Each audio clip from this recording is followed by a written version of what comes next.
Hi friend, welcome back to Pooja cooking vlogs. ಎಲ್ಲರೂ ಹೇಗಿದ್ದೀರಾ? ಚೆನ್ನಾಗಿದ್ದೀರಾ ಅಂತ ಭಾವಿಸ್ತಾ ಇದ್ದೀನಿ. ಇವತ್ತು ಫ್ರಾನ್ಸ್ ಗೀ ರೋಸ್ಟ್ ಯಾವ ರೀತಿ ಮಾಡೋದು ಅಂತ ತೋರಿಸ್ಕೊಡ್ತಾ ಇದ್ದೀನಿ. ನೋಡಿ, ಇಲ್ಲಿ ಅರ್ಧ kg ಫ್ರಾನ್ಸ್ನ ತೊಗೊಂಡಿದ್ದೀನಿ ನಾನು. ನೀಟಾಗಿ ಅದರ ಅಲ್ಲಿ ಕ್ಲೀನ್ ಮಾಡಿ ಕೊಟ್ಟಿರ್ತಾರೆ ಫಿಶಿಂಗ್ ಸೆಂಟರಲ್ಲೆಲ್ಲ. ಅಂದ್ರೂ ಅದು ಬ್ಯಾಕ್ ಸೈಡಲ್ಲಿ ಅದರದ್ದು ಗಲೀಜಿರುತ್ತೆ, ಅದನ್ನು ತೆಗಿಬೇಕು ನಾವು. ಅದನ್ನು ತೆಗಿಲಿಲ್ಲ ಅಂದರೆ ಫುಡ್ ಪಾಯ್ಸನ್ ಆಗುತ್ತೆ. ನೆಕ್ಸ್ಟ್ ವೀಡಿಯೋದಲ್ಲಿ ನಾನು ಯಾವ ರೀತಿ ತೆಗೆಯೋದು ಅಂತ ನಿಮಗೆ ತೋರಿಸ್ತೀನಿ. ನೋಡಿ, ಇವಾಗ ನೀಟಾಗಿ ವಾಶ್ ಮಾಡಿ ಎತ್ತಿಕೊಂಡು ಸ್ವಲ್ಪ ಅರಿಶಿಣ ಪುಡಿ ಮತ್ತು ಖಾರದ ಪುಡಿ, ಉಪ್ಪು ಮತ್ತು ನಿಂಬೆಹಣ್ಣು ಹಾಕಿ ಚೆನ್ನಾಗಿ ಫ್ರಾನ್ಸ್ನ ಮ್ಯಾರಿನೇಷನ್ ಮಾಡಿ ಇಟ್ಕೊಬೇಕು. ಗೀ ರೋಸ್ಟ್ಗಿಂತ ಮುಂಚೆ ಡೈರೆಕ್ಟಾಗಿ ಹಾಕೋಕ್ಕಾಗಲ್ಲ, ಯಾಕಂದರೆ ಮ್ಯಾರಿನೇಷನ್ ಮಾಡಿ ಇಟ್ಕೊಳೋದ್ರಿಂದ ಉಪ್ಪು ಖಾರ ಚೆನ್ನಾಗಿ ಹಿಡಿಯುತ್ತೆ ಇದು ಫ್ರಾನ್ಸ್ಗೆ. ಈ ಥರ ಒಂದು ಸಲ ಟ್ರೈ ಮಾಡಿ ನೋಡಿ, ನಿಮಗೇ ತುಂಬ ಇಷ್ಟ ಆಗುತ್ತೆ. ಫ್ರಾನ್ಸಲ್ಲಿ ಕಬಾಬ್ ಮಾಡ್ಬೋದು, ಪೆಪ್ಪರ್ ಫ್ರೈ ಮಾಡ್ಬೋದು, ಮತ್ತು ಕೀಮಾನು ಕೂಡ ಮಾಡ್ಬೋದು. ಆದರೆ ಈ ಥರ ಗೀ ರೋಸ್ಟ್ ಒಂದು ಸಲ ತಿಂದು ನೋಡಿದ್ರೆ ಮತ್ತೆ ನೀವು ತಿನ್ನಬೇಕು ಅನಿಸುತ್ತೆ. ನಾನಿಲ್ಲಿ 2 ಟೀ ಸ್ಪೂನ್ ಧನಿಯಾ ಕಾಳನ್ನ ತೊಗೊಂಡಿದ್ದೀನಿ.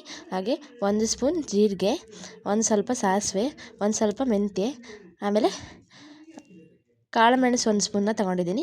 ಗೋಡಂಬಿನ ಒಂದು 7-8 ನೆನೆಸಿಕ್ಕೊಂಡಿದ್ದೀನಿ. ಸ್ವಲ್ಪ ಶುಂಠಿ ಮತ್ತು ಹಸಿ ಶುಂಠಿ ಬೆಳ್ಳುಳ್ಳಿನ ತೊಗೊಂಡಿದ್ದೀನಿ. ಇದ್ರ ಜೊತೆಗೆ ಒಂದು ನಿಂಬೆಹಣ್ಣು ಗಾತ್ರದ ಹುಣಸೆಹಣ್ಣು ನೆನೆ ಇಕ್ಕಿದ್ದೀನಿ. ಒಂದು 7-8 ಬ್ಯಾಡಗಿ ಮೆಣಸಿನ್ಕಾಯಿನ ಒಂದು ಪ್ಯಾನ್ಗೆ ಹಾಕಿ ಡ್ರೈ ರೋಸ್ಟ್ ಮಾಡ್ಕೊಂಡು ರುಬ್ಬಕ್ಕೆ ನಾವು ಹಾಕ್ಕೊಬೇಕು. ಇದ್ರ ಜೊತೆಗೇ ನೋಡಿ, ನೆನೆಸಿರೋಂಥ ಹುಣಸೆಹಣ್ಣು ಸಹ ಇದಕ್ಕೆ ಹಾಕಿ ರುಬ್ಕೊತಾ ಇದ್ದೀನಿ. ಇವಾಗ ನಾವೇನು ಮ್ಯಾರಿನೇಷನ್ ಮಾಡಿ ಇಟ್ಕೊಂಡಿರ್ತೀವೋ ಫ್ರಾನ್ಸ್ನ, ಅದನ್ನು ಒಂದು ನಾನ್ ಸ್ಟಿಕ್ ಪ್ಯಾನ್ಗೆ ಸ್ವಲ್ಪ ಎಣ್ಣೆ ಹಾಕಿ ಮ್ಯಾರಿನೇಷನ್ ಮಾಡ್ಕೊಂಡಿರೋಂಥ ಫ್ರಾನ್ಸ್ನ ಇದಕ್ಕೆಲ್ಲ ಹಾಕಿ 2 ಕಡೆ ಚೆನ್ನಾಗಿ ಬೇಯಿಸ್ಕೊಬೇಕು. ಯಾವುದೇ ರೀತಿ ನೀರು ಆ್ಯಡ್ ಮಾಡಬಾರ್ದು. ಇದು ಚೆನ್ನಾಗಿ ಕುಕ್ ಆಗಬೇಕು. ನಿಮಗೆ ಗೊತ್ತಾಗುತ್ತೆ ಡಿಫರೆನ್ಸ್. ಇದು ನೋಡಿ ಎಷ್ಟು ದಪ್ಪ ಇದೆ. ಆಫ್ಟರ್ ಕುಕ್ ಇದು ತುಂಬಾ ಸಣ್ಣದಾಗುತ್ತೆ. ಫ್ರಾನ್ಸ್ ಗೀ ರೋಸ್ಟ್ ಮಾತ್ರ ತುಂಬ ಚೆನ್ನಾಗಿತ್ತು. ಫಸ್ಟ್ ಟೈಮ್ ಫ್ರಾನ್ಸ್ ಟ್ರೈ ಮಾಡೋರು ಈ ಥರ ಗೀ ರೋಸ್ಟ್ ಮಾಡ್ಕೊಂಡು ತಿನ್ನಿ, ತುಂಬಾ ಚೆನ್ನಾಗಿರುತ್ತೆ. ನೋಡಿ, ನಿಮಗೇನು ಡಿಫ್ರೆನ್ಸ್ ಗೊತ್ತಾಗ್ತಿದೆ ಯಾವ ರೀತಿಯಿಂದ. ನೋಡಿ, ನಾನು ಯಾವುದೇ ರೀತಿ ನೀರು ಆ್ಯಡ್ ಮಾಡಿಲ್ಲ. ಇದರಲ್ಲಿರೋ ನೀರೇ ಬಿಟ್ಕೊಂಡೆ. ಈ ರೀತಿ ಆದಮೇಲೆ ಅದನ್ನೆಲ್ಲ ತೆಗೆದಿಟ್ಟು ಇದಕ್ಕೆ 2 ಸ್ಪೂನ್ ತುಪ್ಪನ ಆ್ಯಡ್ ಮಾಡ್ಕೊಬೇಕು.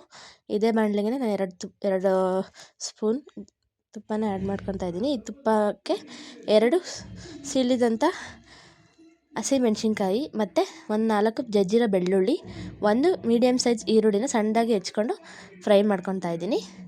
ಇದು ಗೋಲ್ಡನ್ ಬ್ರೌನ್ ಆದ ತಕ್ಷಣ ನಾವೇನು ಮಸಾಲೆ ರುಬ್ಬಿಟ್ಕೊಂಡಿರ್ತೀವೋ ಆ ಮಸಾಲೆನ ಇದಕ್ಕೆ ಹಾಕ್ಕೊಂಡು ಚೆನ್ನಾಗಿ ಎಣ್ಣೆ ಬಿಡೋವರೆಗೂ ಫ್ರೈ ಮಾಡಬೇಕು. ಗೀ ರೋಸ್ಟ್ಗೆಲ್ಲ ಮಸಾಲೆನೇ ಮೇನು ಅಂತ ಹೇಳ್ಬೋದು. ಮಂಗಳೂರಿಯನ್ಸ್ ಈ ಥರ ಮಾಡಲ್ಲ, ಆದರೆ ನಾನು ಮಸಾಲ ಗೀ ರೋಸ್ಟ್ ಮಾಡ್ತಾಯಿದ್ದೀನಿ. ತುಂಬಾ ಚೆನ್ನಾಗಿತ್ತು ಮಾತ್ರ. ಏನು ಗೊತ್ತಾ, ಡ್ರಿಂಕ್ಸ್ ಮಾಡೋರ್ಗಂತೂ ಇದು ಒಂದು ಒಳ್ಳೆ ಸೈಡ್ ಡಿಶ್ ಅಂದರೆ ಹೇಳೋಕ್ಕೆ ಸಾಲದು. ಅಷ್ಟು ಚೆನ್ನಾಗಿ ಉಪ್ಪು ಹುಳಿ ಖಾರ ಎಲ್ಲ ತುಂಬಾ ಚೆನ್ನಾಗಿ ಬಂದಿತ್ತು ಮಾತ್ರ. ಡ್ರಿಂಕ್ಸ್ ಮಾಡೋರು ಅಷ್ಟೇ ಅಲ್ಲ, ಮಾಮೂಲಾಗಿ ಎಲ್ಲರೂ ತಿನ್ಬೋದು. ಯಾರೆಲ್ಲ ನನ್ನ ಚಾನಲ್ ನೋಡ್ತಿದ್ದಾರೆ ಪ್ಲೀಸ್ ಲೈಕ್ ಮಾಡಿ, ಶೇರ್ ಮಾಡಿ, ಸಬ್ಸ್ಕ್ರೈಬ್ ಮಾಡಿ. ಆಲ್ರೆಡಿ ಯಾರು ಸಬ್ಸ್ಕ್ರೈಬ್ ಮಾಡಿದ್ರು ಅವ್ರಿಗೆಲ್ಲ ಹಾಯ್. ನೋಡಿ, ಫೈನಲಾಗಿ ಕರ್ಬೇವು ಸೊಪ್ಪು, ಸ್ವಲ್ಪ ಕೊತ್ತಂಬರಿ ಸೊಪ್ಪನ್ನ ಹಾಕಿದ್ರೆ ಸೂಪರಾಗಿರೋ ಫ್ರಾನ್ಸ್ ಗೀ ರೋಸ್ಟ್ ನೀರು ದೋಸೆ ಜೊತೆ ಎಲ್ಲ ಮಾಮೂಲಿಗೆ ಸೈಡ್ ಡಿಶ್ ಆಗಿನೂ ತಿನ್ಬೋದು. ತುಂಬಾ ಚೆನ್ನಾಗಿರುತ್ತೆ. ನೋಡಿ, ಇವಾಗ ನಾನು ಲಾಸ್ಟಲ್ಲಿ ಗೋಡಂಬಿನ ಉದುರಿಸ್ತಿದ್ದೀನಿ. ಫೈನಲಾಗಿ ಈ ಥರ ಇತ್ತು. Thank you.